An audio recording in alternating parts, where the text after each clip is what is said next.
tuvimos un rol muy activo en los debates de esta ley. Sin embargo, como podemos ver, se ha confundido el término sueco ombudsman, que se utiliza para decir en sueco precisamente defensor del pueblo, defensor de los ciudadanos, con el término en inglés Superman. No hubo el espacio para ser escuchados, no hubo el espacio para que las propuestas que estaban orientadas a enriquecer el proyecto se consideraran.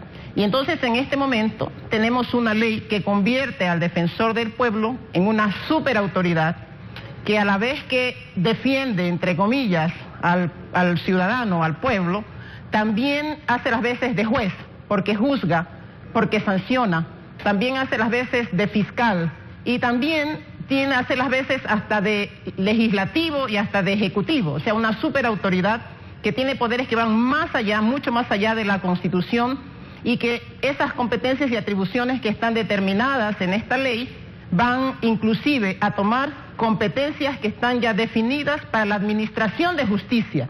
Así que constituye realmente un proyecto de ley completamente inconstitucional que nosotros hemos propuesto, tal como está. Tiene un eje transversal que es concentrar poder. Bueno, ellos tienen un delirio por esto de concentrar poder en el defensor del pueblo. Como dijo un asambleísta, se constituye más bien en el defensor del poder y no en el defensor de los ciudadanos. Ahora, este proyecto de ley también se lo presenta como un instrumento de defensa del consumidor, pero justamente apenas se refiere a 4 artículos de la Ley Orgánica de Defensa del Consumidor, a la 80 que es reformado y a los artículos 81, 82 y 83 que son derogados. Sin embargo, el artículo que más controversia causa es al que usted se refiere, el 17 del proyecto, por las amplias atribuciones que asumiría el defensor del pueblo. Precisamente el asambleísta Raúl Patiño de Alianza País dejó registrado lo siguiente al respecto aquí en Contacto Directo. Veamos lo que dijo Raúl Patiño. Yo hice notar ese error, porque el artículo 17 lo que debería establecer es que dentro de la institución no puede cualquier empleado tratar estos temas, pero no es que el defensor en el país tiene esa exclusividad. Entonces, lamentablemente fue un error y en la asamblea yo hice notar que eso era una barbaridad y que ese error no podía entrar para el segundo debate. Para eso es el primer debate, para que se corrija errores, y en ese sentido tienen toda la razón los que reclamaron contra eso.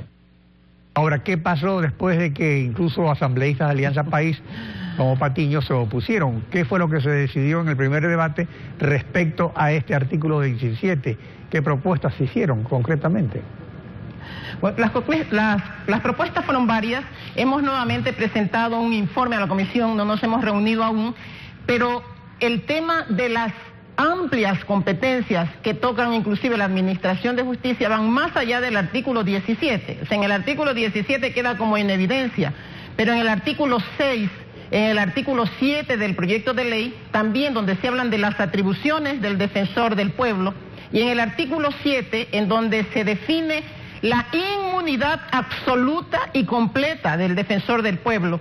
Eso hay que debatirlo, porque frente a las acciones o a las omisiones del defensor del pueblo, los ciudadanos nos quedamos indefensos, porque no tendríamos la posibilidad de demandar civil o penalmente por las acciones o las responsabilidades de este superautoridad. O sea, es pero se supone que él defiende del pueblo sin responsabilidades. Se supone que él defiende al pueblo, que él defiende a los ciudadanos frente a los abusos del Estado del poder. Y de los particulares, pero también defiende a los representantes del poder estatal, según el proyecto.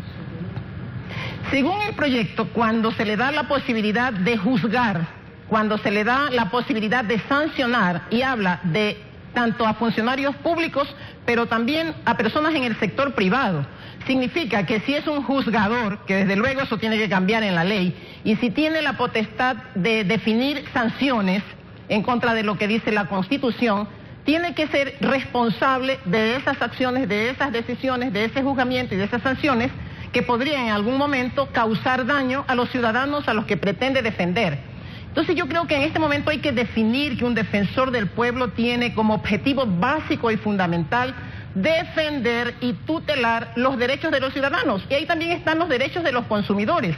Pero hay un tema muy específico y concreto, que tiene también entre sus atribuciones supervisar a las instituciones del sector público de la forma como trabajan y cómo atienden a sus usuarios, que somos los ciudadanos. y también a las personas del sector público y privado que tienen que ver con servicios públicos. Eso está definido en la ley. Nada justifica que en el artículo 17 se establezcan como competencias exclusivas del defensor del pueblo muchas que tienen que ver con la administración de justicia, que tienen que ver inclusive con la Corte Constitucional.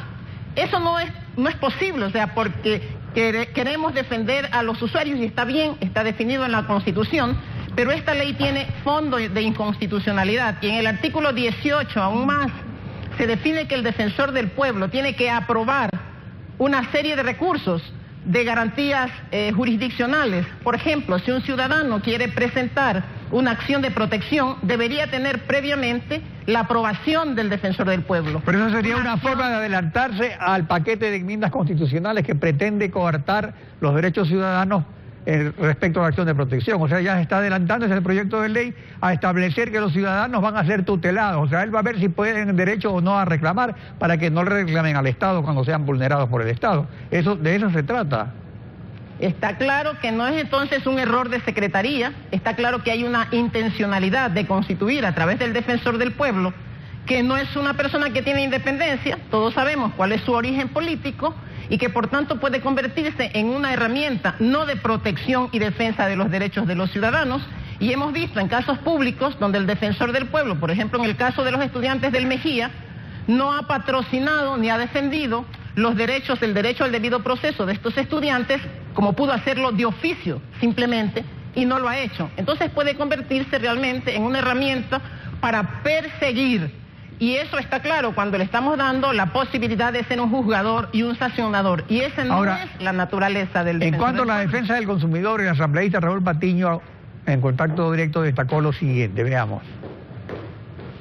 ¿Qué pasa ahora con las personas? Solo con un mail, cualquier persona que se sienta maltratada, humillada, usted puede mandar simplemente un mail, un reclamo virtual y la defensoría va a funcionar. Al funcionario público o al empleado privado lo pueden sancionar hasta con $20,000. Sancionar a los arrogantes, a los prepotentes que los encuentras tanto en empresas privadas como en empresas públicas. ¿Dónde está el registro de los reclamos? La gente reclama, pero ¿dónde está el registro? ¿Dónde están los sancionados? Esta ley es para que haya registro de reclamos, registro de los sancionados. Con eso ya la persona se va a cuidar de atender bien a las personas. Ahora, cuando el defensor del pueblo pide información a alguien, una institución, un funcionario público se limpiaba, no me importa. $500 diarios si no le da la información a los 8 días. Entonces, ¿quién no se va a preocupar de informar al defensor del pueblo? ¿Qué opina usted sobre estas disposiciones? Mire, hay mucho de qué discutir en esta ley. Yo propuse que este proyecto debe ser archivado, porque tiene un eje transversal que distorsiona la verdadera naturaleza de lo que tiene que ser un defensor del pueblo. El defensor del pueblo tiene que fundamentar su acción y esa acción frente a las demás autoridades en el peso, en el contenido de sus recomendaciones, en el contenido de la búsqueda de soluciones a problemas concretos. O sea, tiene que fundamentar su acción en autoridad moral. Así surgen los defensores del pueblo. No es una autoridad sancionadora, no es una autoridad que juzga, no es una autoridad que persigue, es una autoridad que busca mediar entre el ciudadano que está afectado en sus derechos y las personas en la administración pública, en este caso, que tienen que dar solución a esos problemas, o ante la administración de justicia, llevar ante la administración de justicia, presentar acciones y recursos para resolver problemas. Esa es la verdadera naturaleza, no está fundamentado en el poder que le puede dar una ley. Por eso es que se busca no solamente condiciones y capacidades en un defensor del pueblo, sino un reconocimiento social que le permita con su autoridad moral conseguir que las autoridades resuelvan ese problema en favor de los ciudadanos.